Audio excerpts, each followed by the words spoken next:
Hello, नमस्कार, आदाब, सत श्री अकाल और अस्सलाम वालेकुम। मैं हूं मोहम्मद अहमद काज़मी, लेकर आया हूं आपका पसंदीदा कार्यक्रम नजर दुनिया पर।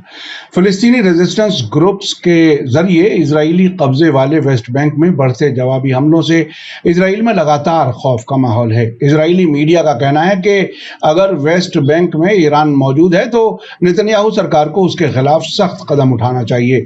सिक्योरिटी कैबिनेट ने बेंजामिन नेतन्याहू को फिलिस्तीनी लड़ाकों के लीडर्स के खिलाफ कोई भी कार्रवाई करने का इख्तियार दिया है। हमास लीडर इस्माइल हानिया ने कहा है कि इजराइल फिलिस्तीन टकराव का वाहिद हल कब्जे को खत्म करना है। उधर ईरान के सुप्रीम लीडर आयतुल्ला खामेनेई के इंटरनेशनल मामलों के सलाहकार अली अकबर विलायती ने फिलिस्तीनी रेजिस्टेंस की कामयाबी को पूरी दुनिया के मुसलमानों के लिए फख्र की बात कहा है। खबरें काफी अहम हैं, आखिर तक जरूर देखें। अगर आपने अभी तक media star world YouTube channel subscribe नहीं किया है तो सब्सक्राइब कर लें और घंटी दबाना ना भूलें ताकि हमारी हर नई वीडियो का नोटिफिकेशन आप तक पहुंच सके। ईरान के सुप्रीम लीडर आयतुल्ला खामेनेई के फॉरेन अफेयर्स के सलाहकार और साबिक फॉरेन मिनिस्टर अली अकबर विलायती का कहना है कि फिलिस्तीनी रेजिस्टेंस की जीत मुस्लिम दुनिया के लिए फख्र की बात है। प्रेस टीवी के मुताबिक विलायती ने हमास के सियासी ब्यूरो के सरबराह इस्माइल हानिया, फिलिस्तीनी इस्लामिक जिहाद के secretary general Ziyad Al Nakhalah और लेबनान के हिजबुल्लाह के deputy secretary general Sheikh Naim Qassem के साथ अलग अलग फोन पर बात करके ये कहा है।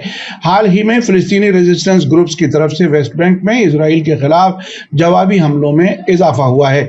3 दिन पहले 24 घंटे में इजराइल की फौज और ज़ायोनी लोगों के खिलाफ 19 हमले किए गए थे, जिससे इजराइल में खौफ का माहौल है।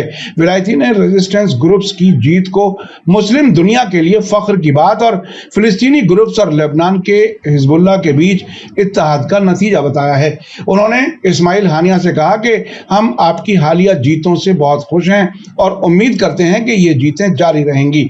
अली अकबर विलायती ने जोर देकर कहा है कि इजराइल खुद को बचाने के लिए जो भी कोशिश करता है उसे हार का सामना करना पड़ता है और उसे आखिरकार ज्यादा चैलेंजेस और नाउम्मीदियों का सामना करना पड़ेगा।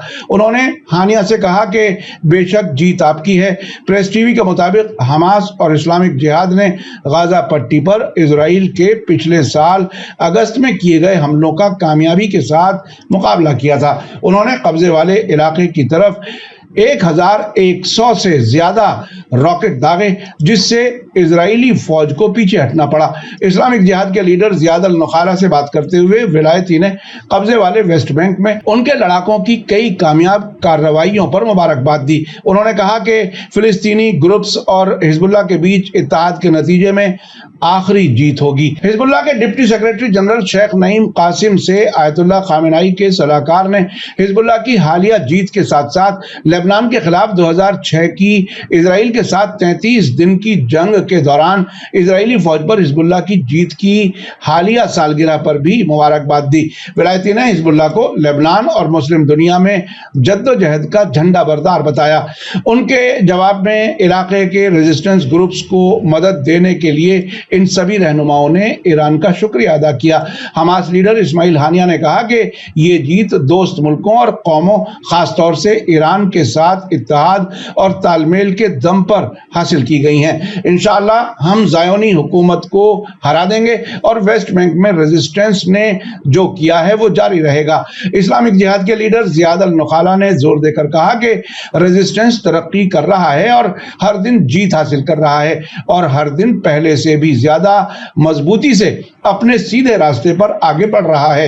Hezbollah leader Sheikh Naim Qasim ने कहा कि आयतुल्ला खामेनेई के जरिए दी जाने वाली सपोर्ट और ईरान के रुख का इन जीतों को हासिल करने में बेशक अहम रोल रहा है। उन्होंने इजराइल का जिक्र करते हुए कहा कि इंशाअल्लाह हम मजबूती के साथ रेजिस्टेंस के जरिए से इस कैंसर वाले ट्यूमर से अल कुद्स के मुकद्दस शहर को आजाद करने में कामयाब होंगे। इस सब के बीच लंदन से काम करने वाली खबरों की वेबसाइट मिडिल ईस्ट मॉनिटर के मुताबिक इजराइल की सिक्योरिटी कैबिनेट ने कल प्राइम मिनिस्टर बेंजामिन नेतन्याहू और उनके डिफेंस मिनिस्टर योआव गैलेंट को फिलिस्तीनी रेजिस्टेंस के लीडर्स को निशाना बनाने के लिए ऑथराइज कर दिया है। नेतन्याहू के ऑफिस ने कहा है कि कैबिनेट ने कुछ कार्रवाइयों के एक प्रोग्राम पर रजामंदी जाहिर की है। सिक्योरिटी कैबिनेट की मीटिंग फिलिस्तीनी रेजिस्टेंस के बढ़ते जवाबी हमलों के बाद नेशनल सिक्योरिटी मिनिस्टर इतामर बिन गवीर ने बुलाई थी। नेतन्याहू के ऑफिस से जारी एक बयान में कहा गया है कि कैबिनेट इजराइल के शहरियों की सिक्योरिटी के लिए टेररिस्ट्स के खिलाफ सरगर्मियों में आईडीएफ के कमांडरों और फौजियों और सिक्योरिटी फोर्सेस के मेंबर्स को सपोर्ट करता है। इस सब के दरमियान मिडिल ईस्ट मॉनिटर ने एक और रिपोर्ट में हमास लीडर इस्माइल हानिया के हवाले से कहा है कि कब्जा खत्म करना ही इजराइल फिलिस्तीन टकराव का वाहिद हल है। उन्होंने कल कहा कि फिलिस्तीनी मजबूती के साथ घेराबंदी बंद और यहूदी बस्तियों की तरफ से हमलों का सामना करेंगे। उनका ये बयान रेजिस्टेंस का मुकाबला करने के लिए कब्जे वाले वेस्ट बैंक में की जा रही इजरायली कार्रवाइयों के जवाब में आया है, जिसमें फिलिस्तीनियों के कस्बों और गांवों पर छापे बढ़ाना और चौकियों को बंद करना शामिल है। इस्माइल हानिया ने कहा कि एक नई नाकाबंदी, घेराबंदी, नजरबंदी और घरों को तबाह करने से हालात नहीं बदलेंगे। कब्जे वाले वेस्ट बैंक में यहूदी बस्तियों को फैलाना जारी रखने के लिए इजरायली कोशिशें, मुकद्दस मकामात का यहूदीकरण और लगातार कब्जे की कोशिशों को एक विद्रोही फिलिस्तीनी पीढ़ी की तरफ से मजबूत रेजिस्टेंस का सामना करना पड़ेगा। उन्होंने बताया कि सियासी हल की कोशिशें नाकाम हो गई हैं और ओस्लो समझौते के कागजात अलग कर दिए गए हैं और फिलिस्तीनियों ने तारीखी फिलिस्तीन की जमीन पर अपना हक हासिल करने के लिए सिर्फ हथियार बंद रेजिस्टेंस का रास्ता चुना है। उन्होंने आगे कहा कि फिलिस्तीनियों को मारने और उनका कत्ल करने की पॉलिसी की बुनियाद पर इजरायली फौजी हल जिद्दी फिलिस्तीनियों को नहीं रोक सकता। ज़ायोनीवादियों के लिए तन्हा हल अपने बेतुके सपनों और पुरानी पॉलिसी को छोड़ना है, क्योंकि फिलिस्तीनी अपने मादर वतन पर लौटने पर जोर देते हैं। उन्होंने वार्निंग दी है कि फिलिस्तीनियों को निशाना बनाने का दायरा बढ़ाने से रेजिस्टेंस का दायरा और भी बढ़ जाएगा। आइए अब समझते हैं कि फिलिस्तीनी रेजिस्टेंस के वेस्ट बैंक में बढ़ते हुए जवाबी हमलों की रोशनी में इजरायली मीडिया सरकार को क्या मशवरा दे रहा है। आज जेरूसलम पोस्ट ने अपने एडिटोरियल में कहा है कि अगर ईरान वेस्ट बैंक में है तो इजराइल को इसके बारे में कुछ करने की जरूरत है। अगर इजराइल के लंबे हाथ सीरिया में ईरानी घुसपैठ को रोक सकते हैं तो उसे यहूदिया और सामरिया यानी नॉर्थ और साउथ वेस्ट बैंक में अपने घर के करीब ईरान की सरगर्मियों को रोकना चाहिए। जेरूसलम पोस्ट ने अपने एडिटोरियल में कहा है कि Syrian observatory for human rights के मुताबिक मंडे देर रात इजरायली मिसाइलों ने दमिश्क इंटरनेशनल एयरपोर्ट से कई किलोमीटर दूर ईरान की सपोर्ट वाली मिलिशिया और लेबनानी हिजबुल्लाह के हथियार डिपो को तबाह कर दिया है।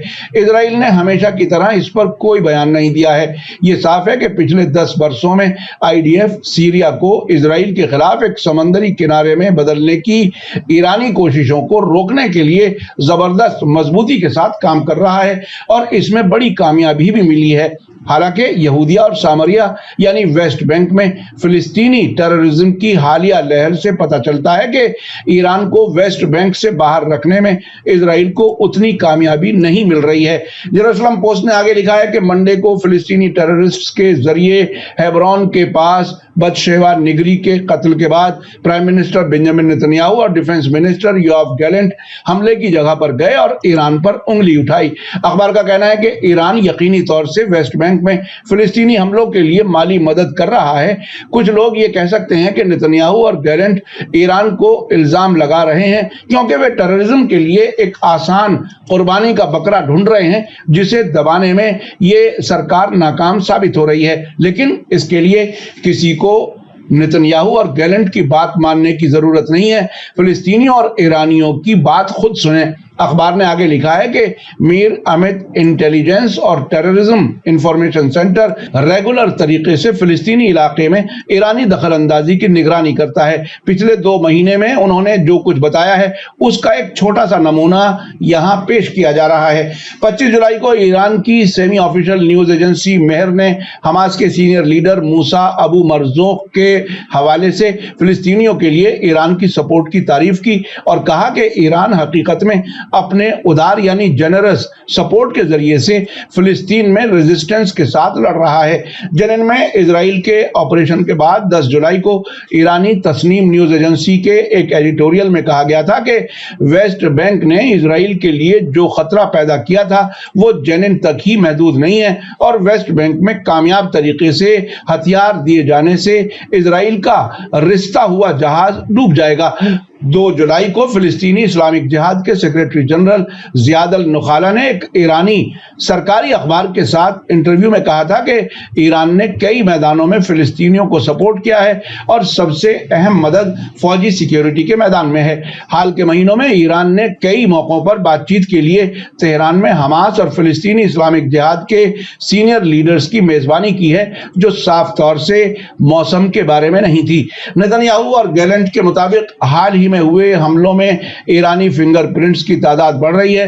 اگر اسرائیل کے لمبے ہاتھ سیریا میں ایرانی گھسپیٹ کو روک سکتے ہیں تو اسے یہودیہ اور سامریا یعنی نارتھ اور ساؤتھ ویسٹ بینک میں اپنے گھر کے قریب اس کی سرگرمیوں پر بھی روک لگانے میں کامیاب ہونا چاہیے۔ جیروسلم پوسٹ کے ایڈیٹوریل نے آخر میں لکھا ہے کہ ایرانی فائنینشل، مورل اور میٹیریل مدد کے بنا بھی فلسطینی ٹیررزم جاری رہے گا، لیکن تہران کی سپورٹ کے بنا ٹیررسٹ شاید حال کے ہفتوں میں دکھائی گئی بہادری کی سطح نہیں دکھا پائیں گے۔ اگر نتنیاہو اور گیلنٹ حقیقت میں جان لیوا ٹیررزم کی موجودہ لہر میں ایرانی حصہ داری کے بارے میں جانتے ہیں تو اب وقت آ گیا ہے کہ وہ صرف دھمکی بھرے بیانوں سے آگے بڑھیں اور اس حصہ داری کو ختم کرنے کے لیے فیصلہ کن کارروائی کا حکم دیں۔ میں آپ کو اب سے پہلے بھی بتا چکا ہوں کہ اسرائیل اپنے سبھی دشمنوں کو ٹیررسٹ کہتا ہے۔ آپ نے دیکھا کہ فلسطینی ریزسٹنس کے بڑھتے حملوں اور انہیں ایران سے ملنے والی مدد کے بارے میں اسرائیل کتنا خوفزدہ ہے۔ میڈیا کا کہنا ہے کہ اگر اسرائیل سیریا میں ایرانی ٹھکانوں کو نشانہ بنا سکتا ہے تو اسے اب ایران کے خلاف کارروائی کرنی چاہیے، لیکن دوسری طرف خود اسرائیل میں ڈیفنس ایکسپرٹس اور خفیہ ایجنسیوں کے ذمہ دار بار بار یہ کہہ چکے ہیں کہ موجودہ حالات میں اسرائیل حزب اللہ اور غزہ میں موجود فلسطینی ریزسٹنس گروپس کا مقابلہ نہیں کر سکتا۔ ایران کی بڑھتی طاقت کے خلاف امریکہ بھی قدم نہیں اٹھا پا رہا ہے۔ جون 2019 میں جب ایران نے امریکہ کا سب سے بڑا، مہنگا اور جدید global ہاک drone street of harms میں مار گرایا تھا، اس کے بعد امریکہ کوئی جوابی کارروائی نہیں کر سکا۔ جنوری 2020 میں جنرل قاسم سلیمانی کو امریکہ کے ذریعے بغداد میں قتل کیے جانے کے بعد بھی ایران نے امریکہ کی عراق میں موجود چھاونیوں پر ہوائی حملے کیے تھے۔ اس وقت بھی امریکہ کو خاموش ہونا پڑا تھا۔ ان واقعات سے صاف ہے کہ حالات بہت تیزی سے بدل رہے ہیں۔ میڈیا سٹار ورلڈ لگاتار نظر بنائے ہوئے ہے۔ اسی کے ساتھ مجھے دیجیے اجازت۔ آج کا ایپیسوڈ کیسا لگا کمنٹس میں ضرور لکھیں۔ تھینک یو، دھنیہ واد، شکریہ۔ جے بھارت، جے ہند۔ میڈیا سٹار ورلڈ کے اور ویڈیو دیکھنے کے لیے ہمارے چینل کو سبسکرائب کریں اور سیدھے نوٹیفیکیشن پانے کے لیے بیل آئیکن دبائیں۔ اور اگر ہماری خبر سچی اور اچھی لگے تو اپنے واٹس ایپ، انسٹاگرام، فیس بک اور ٹویٹر اکاؤنٹ پر ضرور شیئر کریں۔